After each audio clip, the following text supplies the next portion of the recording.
we understand what obey means. Obey means basically, in our sense, that she's going to surrender because she understands my position. My position in the family is that I'm looking at everything. I've got a high level view, okay? As a woman, she's got a lower level view, so she's considering different things. I've got the whole picture that I'm responsible for. So if there was ever a point of disagreement, then she was going to submit to what I thought was best because she trusted me and she trusted him who's leading me, if that makes sense. Because when everything is going well, when we're agreeing on everything, there's no conflict. It's only when you get to disagreement, and that's when submission begins. Submission begins at the point that you disagree, at the point of disagreement. So whenever we had that disagreement, and I was pretty adamant, then she would surrender, she would submit her will to what it is that I thought was best. One of the things that was hard for me, because when you've been hurt so many times by people in authority in your life and trusting them, you're like, I don't know. And I think the Lord said to me, when I remember him explaining it to me one day, he says, I will submit to him once I fully submit to him. Because if I truly trust God and I love God and I surrender to God and I believe his hand of protection is on me, that even if Eric is wrong, it's like I'm under the umbrella and he gets struck with lightning. Does that make sense? Yep. So God's got to deal with him. I'm protected. So even in the wrong decisions that Eric has made, and even in the things that we disagreed on and he went a wrong path, I'm protected. Because God's umbrella protection covers me because I'm in his divine order. And the thing is, being submissive doesn't mean you don't have an opinion. It doesn't mean you don't have a say. It just means, listen, and we have a good enough relationship, and when we completely disagree, we put it all out on the table, we talk through the reasons why, but then once I do that and he decides to go in a different direction, then I gotta trust God. So I have to trust God, which allows me to trust him. And it's not about getting the last word, it's not about getting the last say. Whether the decision is right or wrong is not the issue, it's me standing in my rightful position. Is where the protection comes from on our family.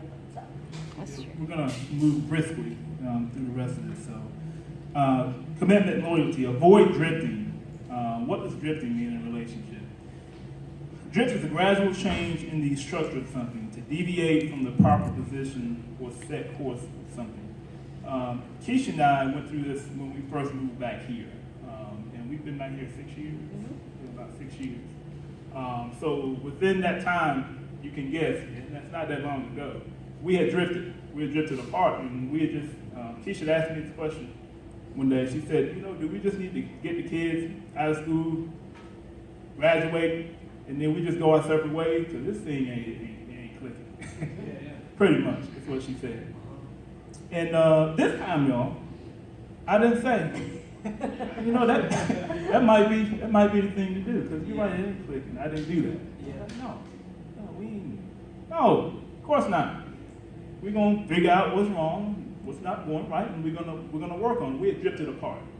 Okay, I wasn't meeting her needs, she wasn't meeting mine, and we just kind of got comfortable in that, and we had drifted. And so, anything you want to say? We wrote in our notes, most couples don't wake up out of love. They drift through changes and disappointments, children, finances, wounds. They start drifting through less intimacy, less conversation, less planning, less dreaming, less honor, and less respect. And then you wake up and you're like, okay, how do we get here?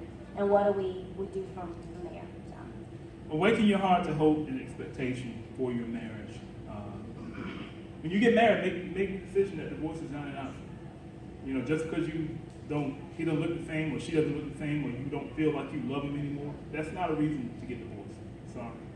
That's not a reason. So don't go into this thinking that you got a back door. Make a decision that divorce is not an option and that you're going to push through, because it is hard work.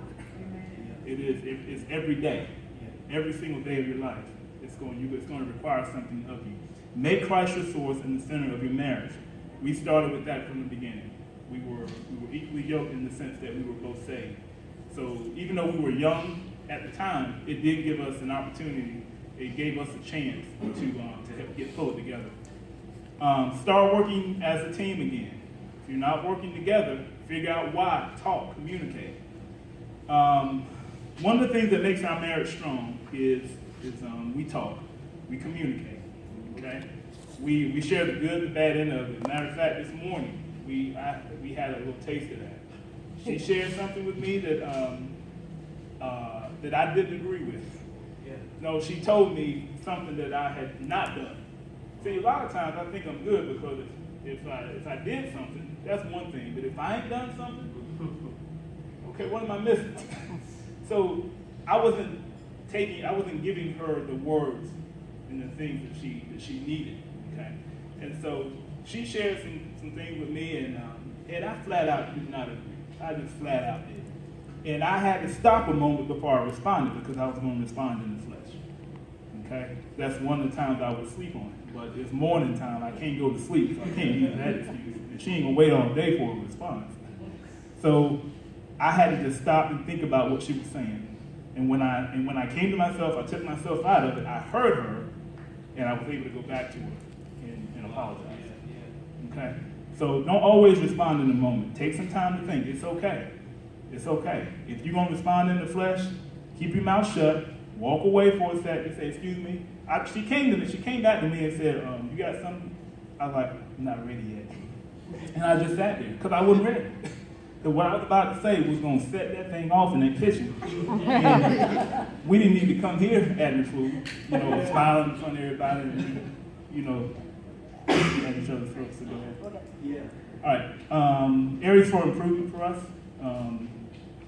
We had our end of the year meeting in December, and we sat through. We got another kid who's about to graduate from high school. Our seasons are changing. So we talked through what are the things that we need to work on, and then we set a plan in place for the first 90 days. And we're working on it. We're excited to say some of the things we wanted to change. We're seeing it, we're walking it through, and excited about it. We're being intentional. And that's one of the things. Just one other thing I want to hit on that before we hit the couple. We're about out of time, but his needs and her needs are different. And you guys, many of you have heard about the 5 love languages and all that other stuff. At the end of the day, women's needs are a little bit different than men, and they're different, but you need to figure out how to love your spouse according to their love language. See, for me, it's easy for me to love Eric with acts of service because that's just what I do. I'm a server. Yeah. But if that ain't what he needs, if he needs respect and honor, and I'm just trying to make his bed, make the plate for him and bring him his juice, that's great. I ain't getting no credit for that. His love bank ain't full. What fills his love bank is when I speak words of encouragement, when I am honoring him, when I'm respecting him, when I am stepping back and letting him lead. You need to figure out how to fill each other's love bank according to what their needs are. And be mindful when they tell you I need something, don't say no, stop adjusting. If someone says I need, here's what I tell people all the time. If your husband or your wife comes to you and say I need, let that be the alarm, because you need to make that a priority, because if you're not, the enemy will bring somebody else along who will. That's truth. So if they come to you and they're communicating that, don't take it lightly. God is giving you, okay, here's some insight. You need to up your game. You need to up your game.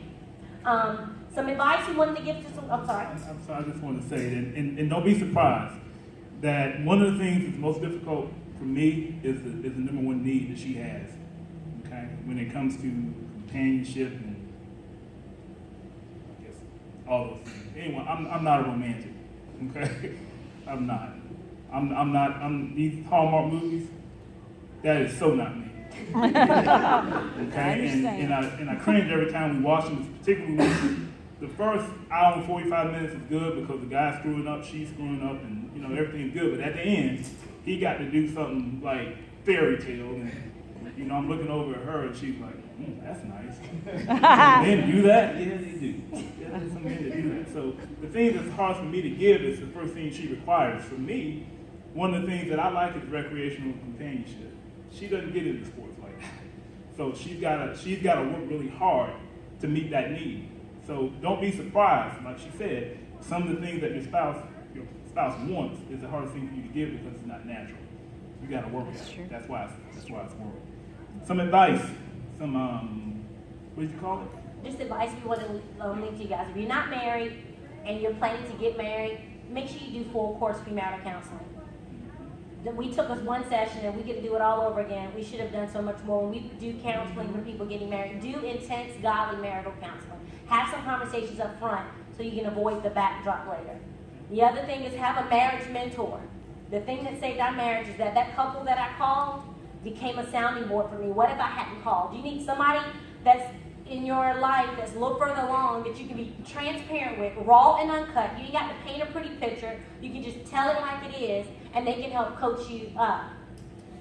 Check your friendships, okay? I don't have any female friends that she doesn't know about. Okay, I don't have anybody I go hang out with that's a female. Okay, that would not be cool. Okay, so and she doesn't have any male friends that I don't know about. Okay, so we're good there. And also these work spouses. Okay, no work spouses. If you have to work that close with someone of the opposite sex, then you need to put in for a transfer or you need to find another job. She should be bringing you leftovers and brownies. If she bringing you your favorite food for lunch because she know you like it, and it ain't your wife, that's not good. But stop to it. Fix that thing. Okay? That's right. That's right. Full access. Okay. Passcodes. Don't have any accounts, social media accounts on your cell phone if your spouse doesn't know the password. My wife and my kids, for that matter, have passcodes to my cell phone. They're free to get on it and do whatever they want. I ain't got nothing to hide. Okay? So give full access. Your spouse deserves, should have, not to say deserves, they better have full access to everything in your life. Anything else in there? Right? Marriage meetings. One of the things that Eric and I did as we were beginning to work through is we started having business meetings. That we would come to the table, instead of filling our weeks with negative stuff and issues, and somebody didn't do this and somebody did that wrong, instead of sprinkling that throughout the week, we put together 1 hour a week where we would meet for ice cream and coffee or whatever it was, and we just laid it all on the line. Anything ugly, anything we need to talk about, anything negative, anything that was a problem, we compressed it to that hour so that it didn't contaminate the rest of the week. So we compressed that negative stuff or issues to that one time, so we have some marriage meetings. And something that we're big on is having some couple of devotions and prayer time. Because you need it. That's how you grow closer to one another and to God, when you keep them in the center. And the number 7 thing that we have was just be determined to meet each other's needs. You got to be intentional about that. You got to be intentional about loving. One of the biggest things that I think is one of the greatest blessings in our marriage is our biggest argument is out serving one another. I mean, let me get it for you. No, you rest. I'll do this. Our biggest disagreement is out serving one another. And that wasn't always the case, but that's where it is now. So we want to make sure, I don't want any need in his life to be unmet. Nothing. And some people say, well, I baby him, I fix his plate, I do whatever I can to serve him. You know what? There's nothing I can do to serve him more than how he serves me. That's the competition. We serve each other. So we hope that was a blessing to you guys. Yeah. Yes. Hope we gave you some things to think about. You know, the whole point of love is to realize who it's founded and grounded in. So, thank you. Appreciate you doing that with me. Anytime. If